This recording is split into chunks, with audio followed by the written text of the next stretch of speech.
Hello mga ka-sisters! Magang maaga pa ay dito na ako sa dagat para magpangisda or magsabiki. Ayan.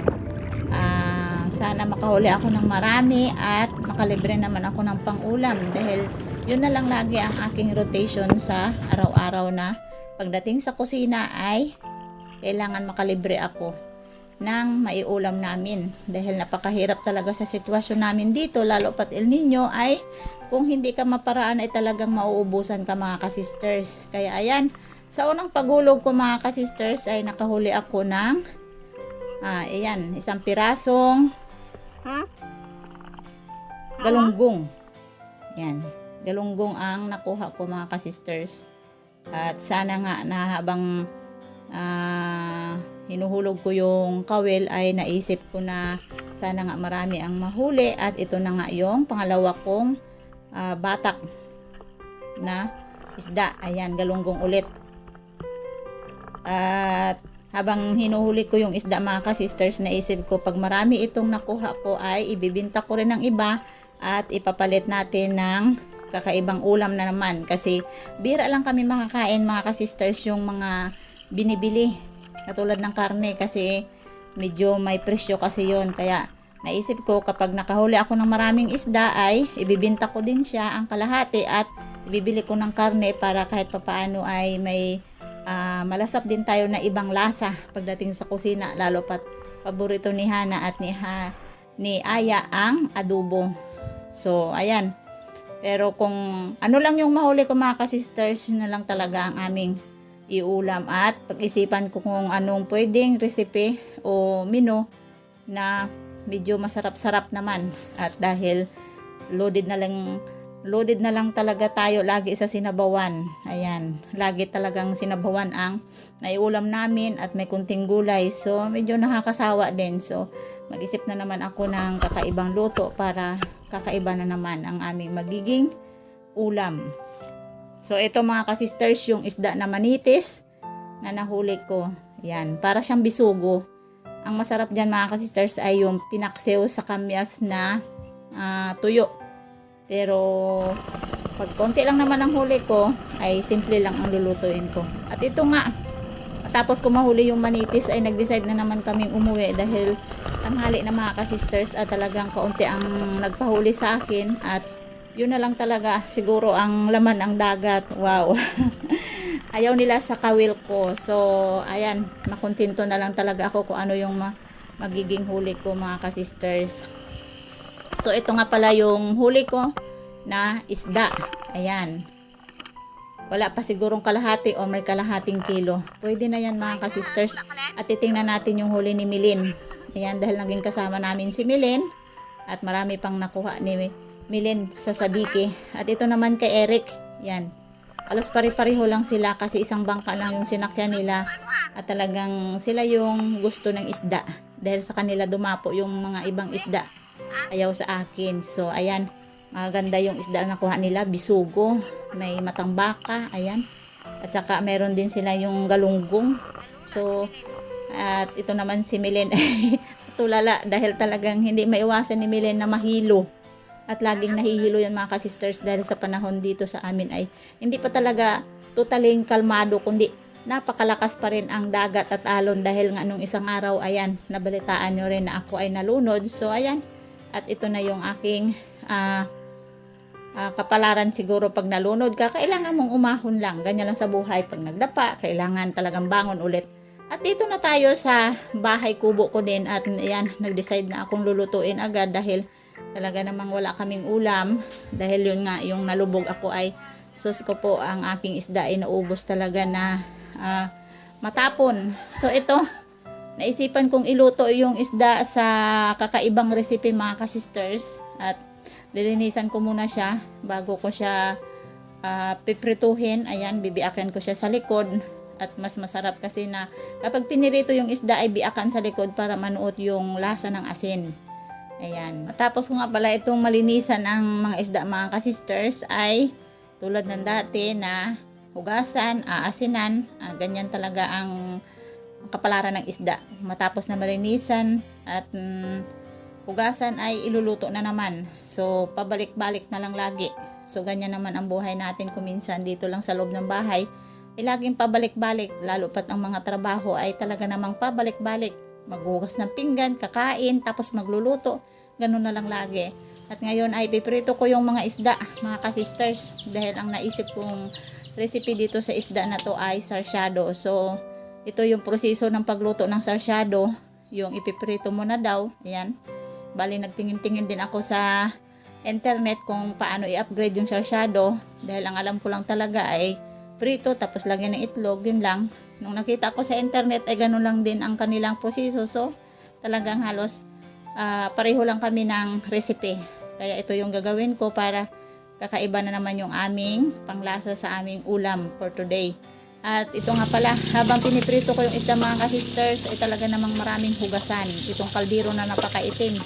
Hindi maiwasan na umitim yung kaldero dahil kahoy nga ang gamit natin. So, ayan, tumatambak pa yung mga pinggan na hugasan.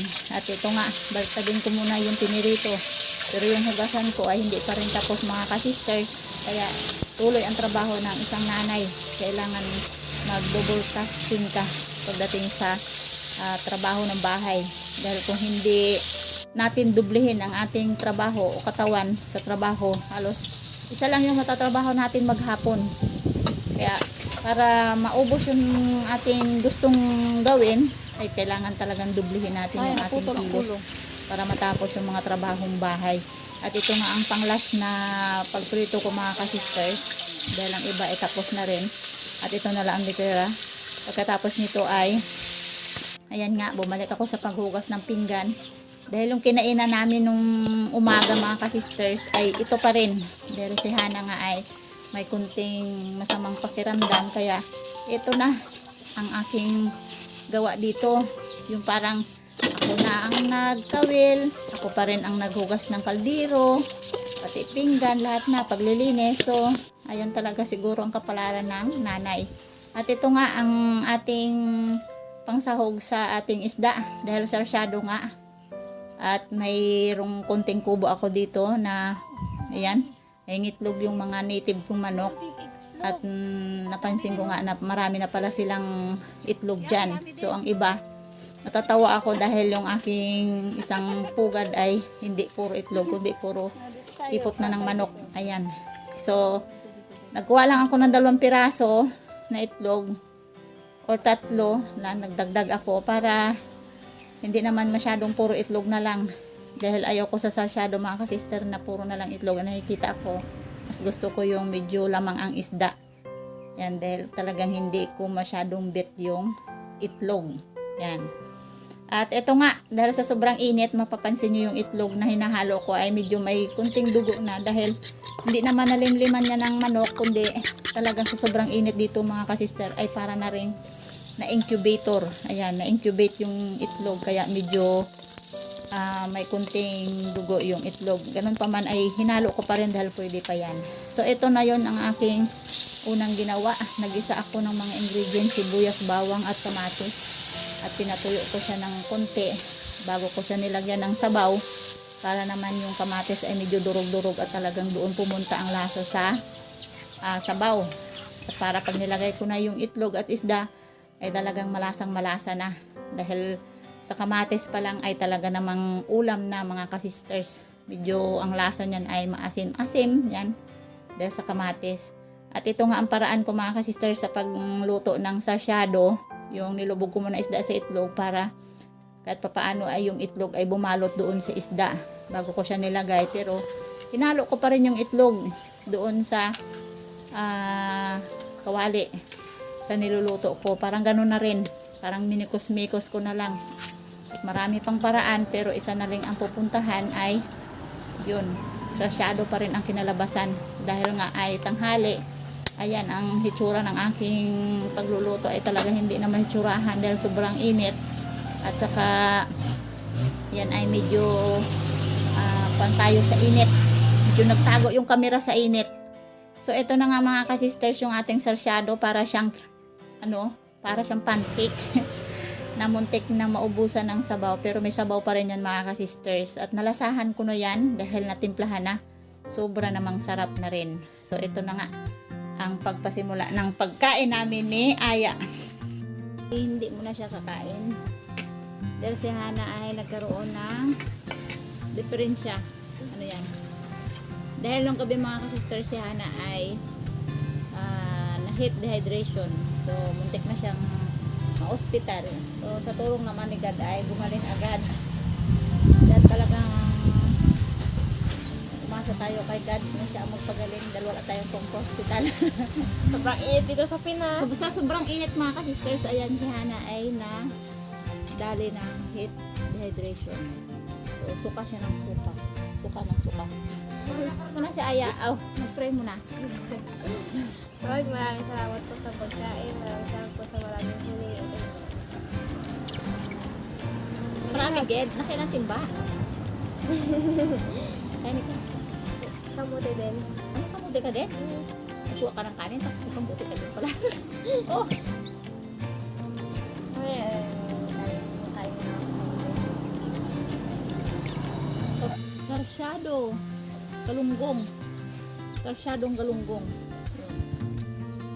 Yan ang ating bango. Yung Bango, ah. galing yun. So, galing yun. Hmm?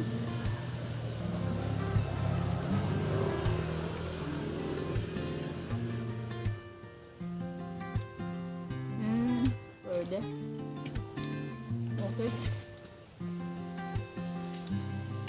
Okay sa alright.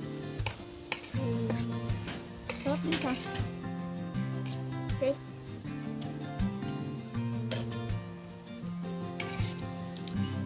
Medyo nasunog pa ang pitan nito. Kaya na kasi luto. Wala na ako tinidor po. Tinidor nga ako.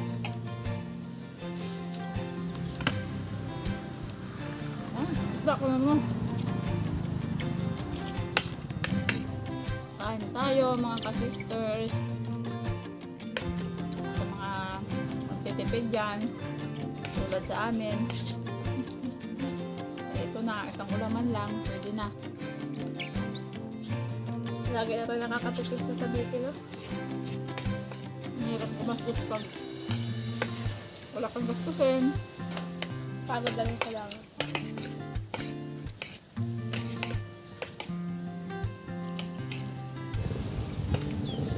Ano nangyari sa ito? Babay na tayo. Ano nangyari sa ito na magbabay na tayo, ha? Babay na mga ka-sisters.